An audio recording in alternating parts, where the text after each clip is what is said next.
Salut à tous et bienvenue dans Confinement Insight. Aujourd'hui, on a la chance de recevoir Elodie Clouvel, athlète française spécialiste du pentathlon moderne et vice-championne olympique il y a 4 ans à Rio.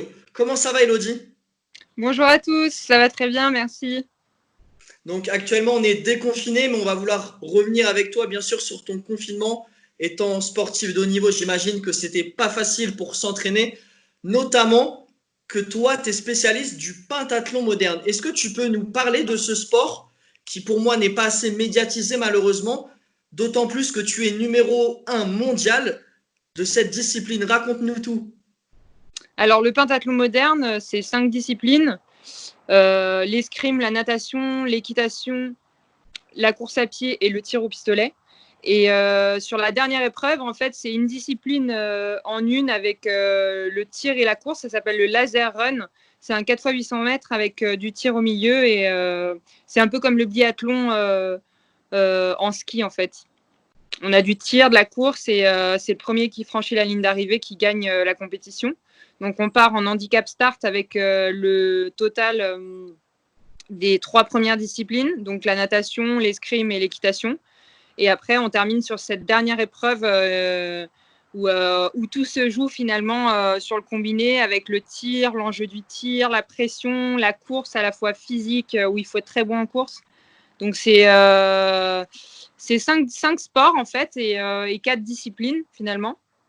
Parce que la dernière épreuve, il y a 2 sports à l'intérieur, mais ça fait un biathlon. Donc non, c'est un sport que j'adore parce que ça regroupe toutes les qualités d'un sportif de haut niveau, à la fois les qualités mentales, à la fois physiques. Il y a de l'adaptation, il y a de la stratégie, il y a du combat en escrime. Enfin, donc c'est vraiment pour moi le sport le plus complet qui existe finalement, et c'est pas pour rien que c'est Pierre de Coubertin qui l'a créé et qui est le fondateur des Jeux Olympiques, parce que c'était un des premiers sports où en fait le but c'était d'être le meilleur guerrier, le meilleur soldat en fait, un peu un gladiateur des temps modernes. Donc voilà, c'est rentré un peu plus tard chez les femmes aux Jeux Olympiques, vu que c'était un sport très, très militaire, très masculin. Mais depuis que les femmes sont rentrées au pentathlon moderne, bah voilà, les filles, on est autant nombreuses chez les filles que chez les garçons.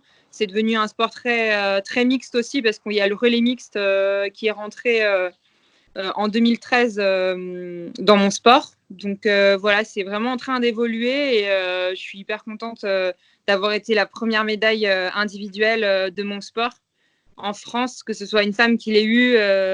Je trouve que c'était beau, et ça montrait que c'était pas qu'un sport masculin, mais que les femmes pouvaient aussi être des guerrières. Tu parlais des Jeux Olympiques.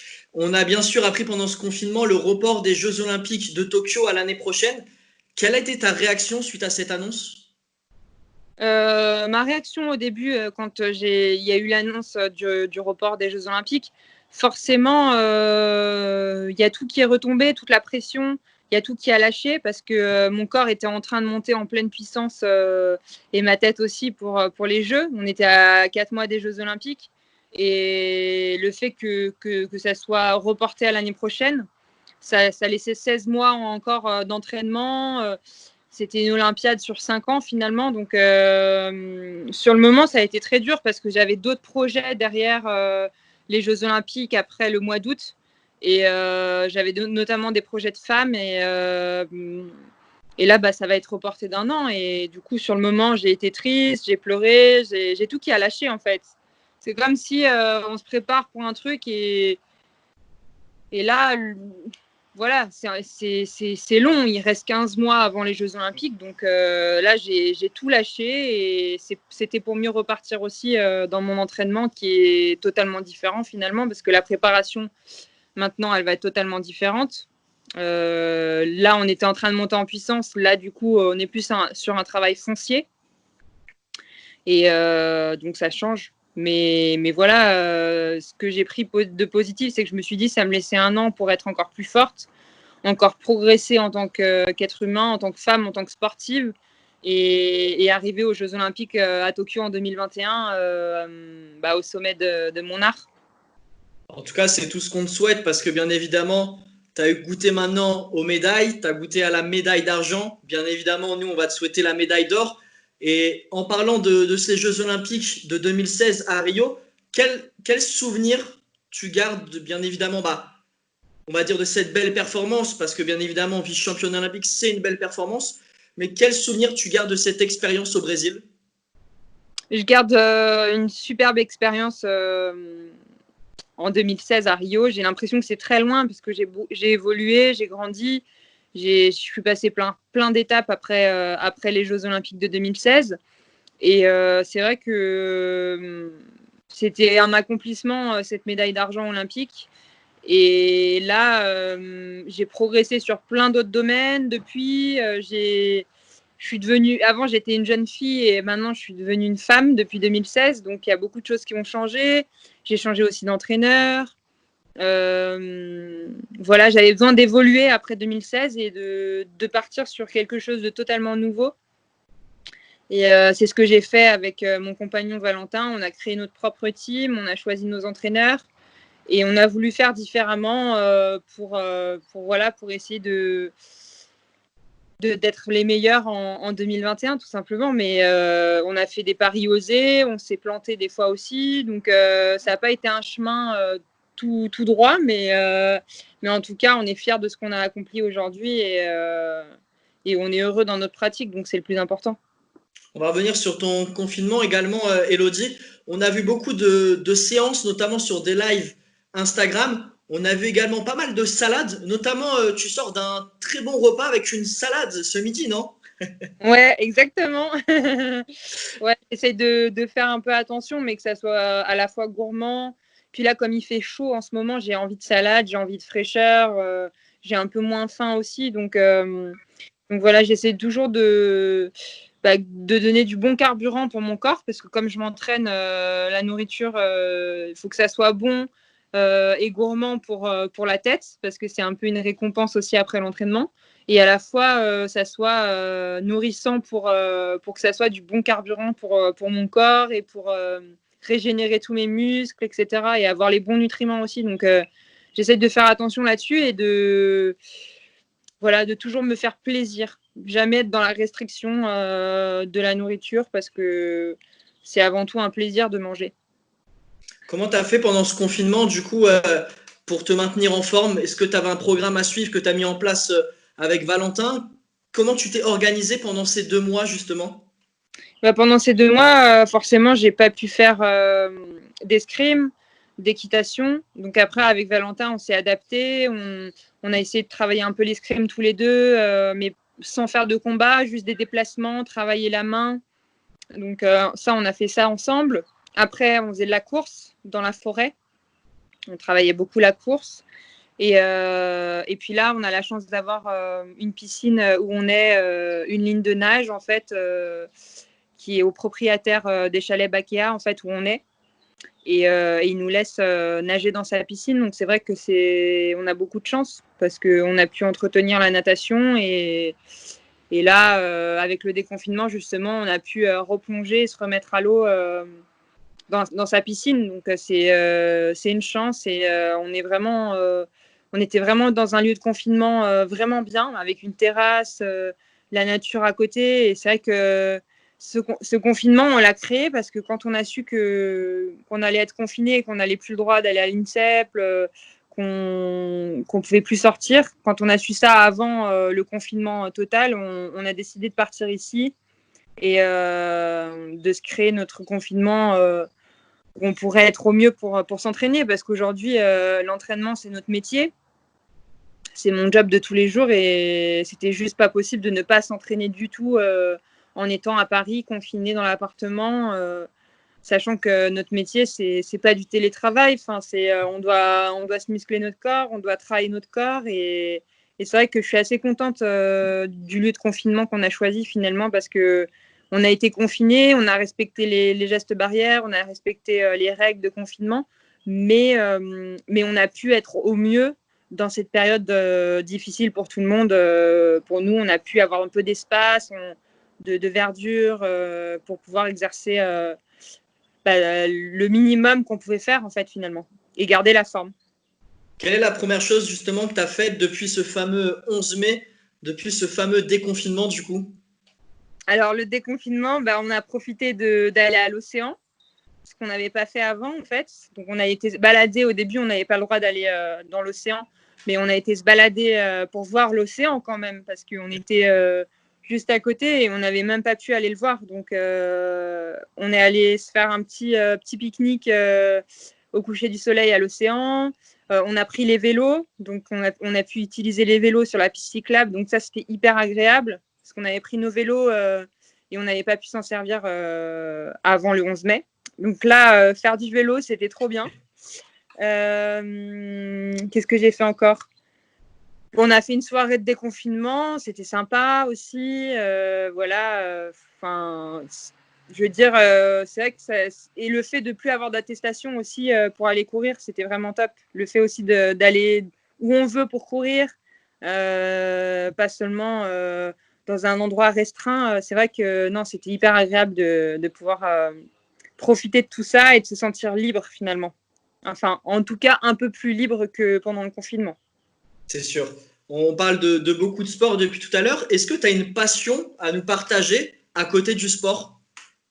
Alors oui, j'ai une passion qui j'espère sera mon métier après le sport, c'est le cinéma, c'est le théâtre, je rêverais après le sport d'être comédienne et de faire actrice de cinéma. C'est vraiment un autre rêve que j'avais depuis que je suis toute petite et j'espère pouvoir le réaliser quand j'aurai fini ma carrière sportive où j'espère que je finirai ma carrière sportive en ayant réalisé mes rêves aussi, qui sont d'être championne olympique, forcément. Et après ça, c'est vrai que c'est ma passion, le cinéma. Après, j'aime aussi beaucoup la cuisine. J'aime beaucoup cuisiner quand j'ai le temps, parce que là, pendant le confinement, j'avais le temps de faire plein de choses. Mais après, quand le rythme normal y revient, c'est plus compliqué de prendre le temps de cuisiner, sachant que je m'entraîne tout le temps. Donc, il faut que ça soit assez rapide, que je m'organise. Je cuisine surtout le week-end, en fait. Et la semaine, je cuisine, mais c'est pas non plus la cuisine qui va prendre du temps sur ce qu'il faut optimiser, en fait, finalement, mon temps que j'ai en dehors des entraînements. Et sinon, j'ai une passion aussi, j'adore la photo. Donc voilà. Et voilà, c'était pas mal. C'était pas mal. J'imagine pendant le confinement, du coup, toi qui as envie d'être comédienne, tu as pu regarder beaucoup de films et de séries notamment. Oui, j'ai regardé beaucoup de films, j'ai regardé beaucoup de séries. Et j'adore ça en fait. Mais c'est vrai que j'adore jouer en fait. C'est ça le. Mais bon, ça sera pour plus tard. On va organiser après ton titre de championne olympique en 2021. On va contacter un producteur pour organiser quelque chose sur le titre olympique. Bah ouais, non, j'aimerais bien, franchement, ça serait. J'ai fait les cours Simon en fait de 2013, 2014. J'étais au cours Simon en fait pour apprendre le théâtre. J'avais déjà fait du théâtre quand j'étais jeune, mais bon, là, j'avais vraiment envie de faire une école de théâtre et j'ai fait donc les cours Simon. Et ensuite, là, j'ai un coach qui m'accompagne, qui me forme aussi pour mon après-carrière. Donc, c'est assez intéressant de faire aussi ma passion, d'être coachée pour ça quand j'ai le temps et d'avoir des petits temps où je pense à autre chose que le sport. Quel est ton meilleur souvenir, justement, avant d'évoquer l'après-carrière, quel est ton meilleur souvenir pour le moment en tant que sportif de haut niveau? Mon meilleur souvenir en tant que sportif de haut niveau, c'est les Jeux Olympiques. C'est clair. Chaque expérience olympique, que ce soit à Londres ou mes premiers Jeux Olympiques à Londres où j'étais jeune et je découvrais les Jeux Olympiques parce que ça avait été un rêve de participer aux Jeux Olympiques. Et ensuite, Rio, la médaille olympique, c'est vrai que c'est vraiment des moments forts en fait qui m'ont marqué. Après, dans ma carrière, il y a eu des moments forts aussi dans tout mon parcours, dans le chemin que j'ai parcouru depuis que je fais du sport de haut niveau. J'ai fait de la natation au début, après j'ai changé de sport pour aller en pentathlon moderne. Donc voilà, tout ça, ça m'a forgé en fait, de toutes ces expériences-là, tous les coachs que j'ai pu avoir aussi. Ça m'a forgé et tous ceux qui ont fait partie de mon chemin dans ma carrière, c'est vrai que je me suis nourrie du meilleur et c'est ce qui me permet aujourd'hui d'être la femme que je suis. Donc, c'est vraiment un vrai parcours de vie, en fait. Finalement, je retiendrai que le sport, depuis que j'ai commencé, ça a été vraiment mon école de la vie, à moi. Parce que c'est comme ça que je me suis formée, en fait. En tout cas, un grand merci, Elodie, d'être revenu tout d'abord sur ce meilleur souvenir, d'avoir partagé tes passions, d'avoir évoqué ton après-carrière, ton envie en tout cas d'après-carrière, d'avoir présenté, pour commencer bien sûr ce numéro, d'avoir présenté ton sport qu'on ne connaît pas vraiment et que c'est toujours un plaisir de pouvoir en parler. Bien Exactement. sûr, et c'était un plaisir d'avoir justement pour parler de ce sport la numéro 1 mondiale. On tient à le préciser à nouveau. Qu'est-ce qu'on peut te souhaiter à l'horizon des JO de Tokyo en 2021, Elodie? Me souhaiter une bonne préparation jusqu'aux Jeux Olympiques de Tokyo en 2021, d'assurer ma qualification l'année prochaine à partir de mars 2021 et de monter en puissance pour être au top le 5-6 août prochain à Tokyo. Donc voilà, et d'aller chercher le meilleur ce jour-là, donc ça sera le 6 août. Et le must du must, ça serait vraiment l'or olympique. Donc, je peux que demander ça parce qu'en fait, j'ai déjà l'argent olympique et c'est pas prétentieux de vouloir l'or parce qu'en fait, c'est juste normal en fait. Après le parcours que j'ai eu, les médailles et la carrière que j'ai, l'or, c'est ce qui me manque en fait. En tout cas, merci à toi, c'est tout ce qu'on peut te souhaiter. On espère bien sûr chanter la Marseillaise avec toi le 6 août. Avec grand plaisir. On s'est habillé en bleu, donc on mettra le maillot bien sûr de l'équipe de France si besoin. Et quant à nous, on se retrouve prochainement pour un nouveau numéro de Confinement Insight. Merci Elodie. Merci beaucoup.